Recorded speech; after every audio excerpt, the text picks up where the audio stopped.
తాకట్లో ఉన్న మీ బంగారాన్ని విడిపించి ఆ రోజు ఆన్లైన్ రేటుకి కొంటాం. Sharma gold company.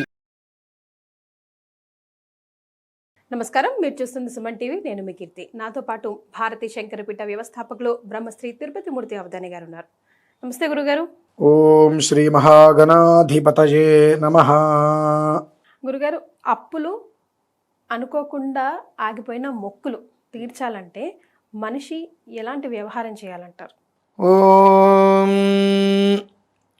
వృషశైలాధిప ఏవ దైవతన్నః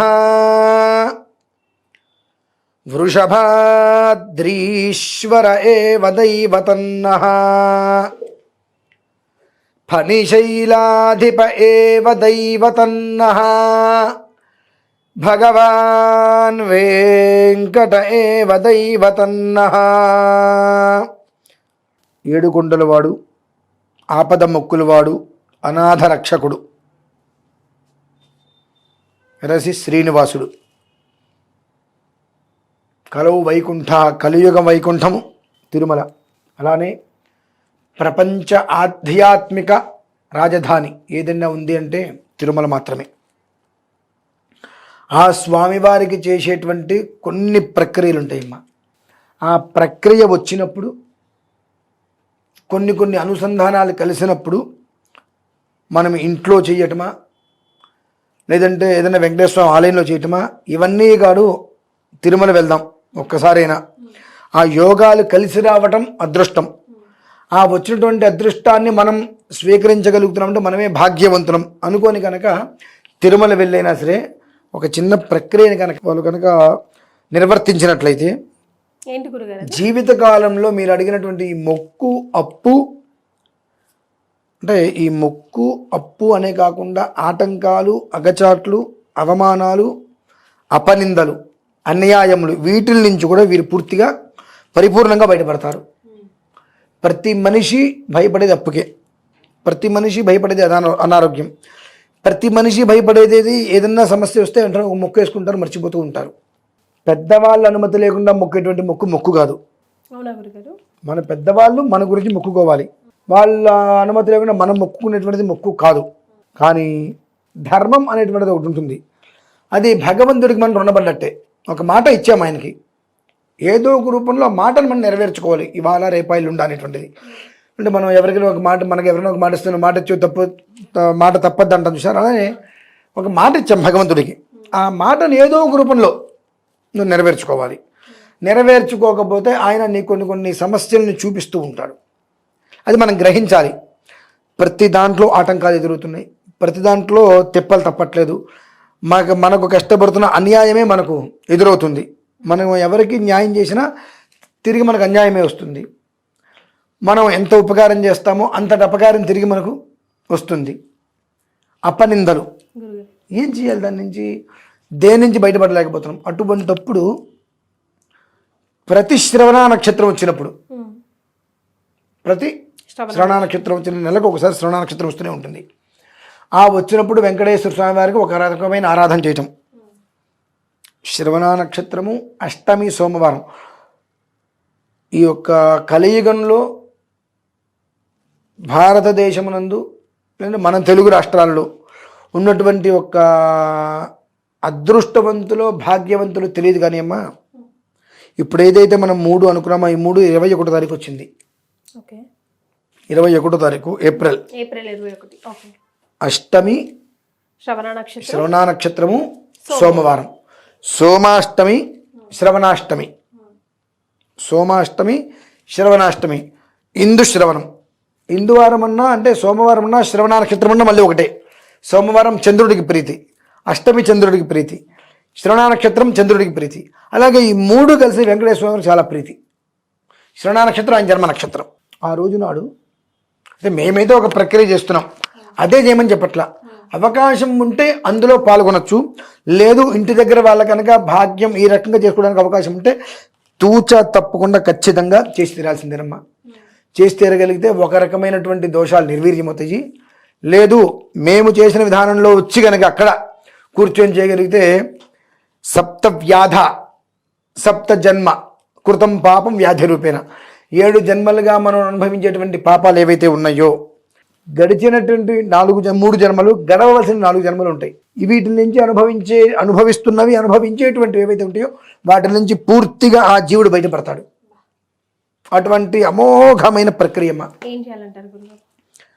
మేము చేసేది చెప్తాను, ఆ విధానాన్ని అనుసరించి వాళ్ళు ఇంట్లో అయినా చేసుకోవచ్చమ్మా, మన దగ్గరైనా చేసుకోవచ్చు.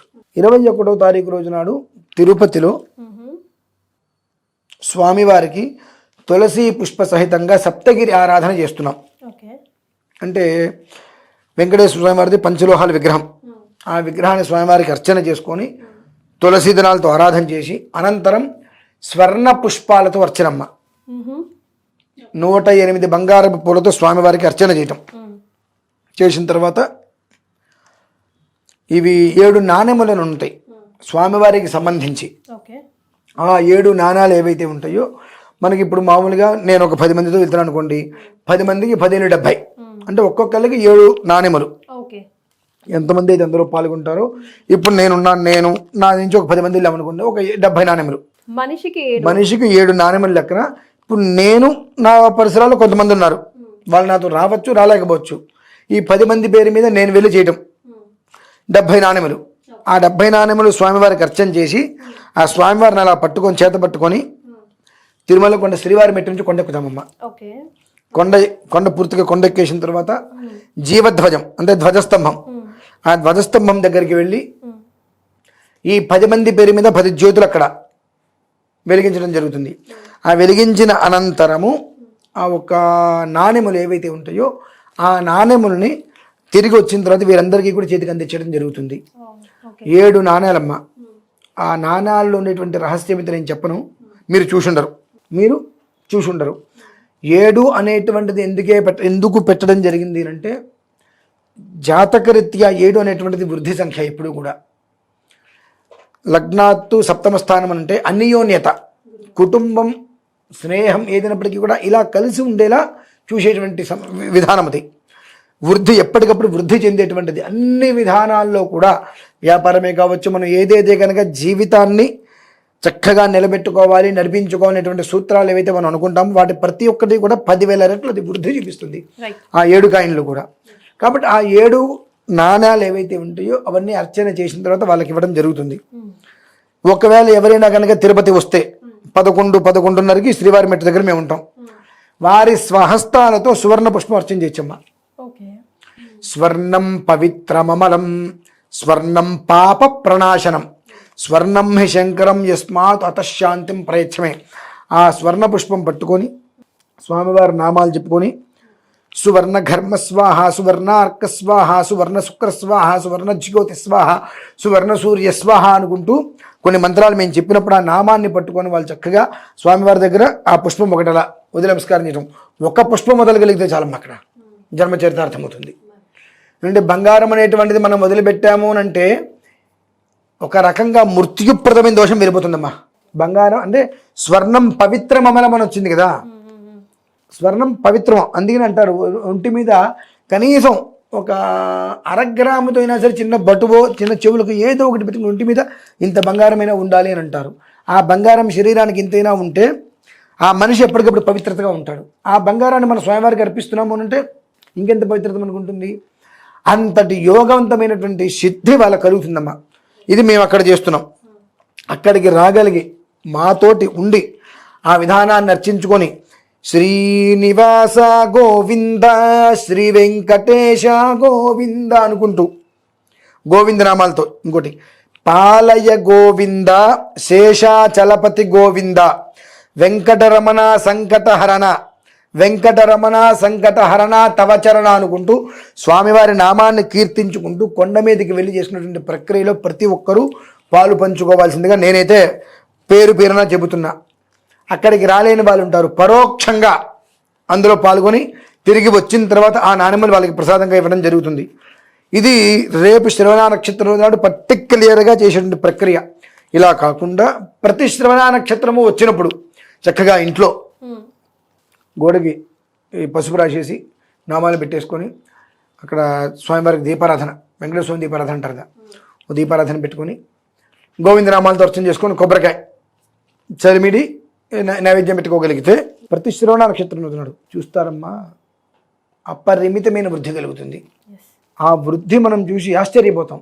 ఆ వృద్ధి మనకు కలగాలి అంటే మనం ఏదైతే మొక్కులు మొక్కుకుని ఉన్నాము, మాట ఇచ్చి ఉన్నాము, ఇటువంటివి తెలుసో తెలియకో చేసినటువంటివి మనిషిని కుదిపేస్తూ ఉంటాయి.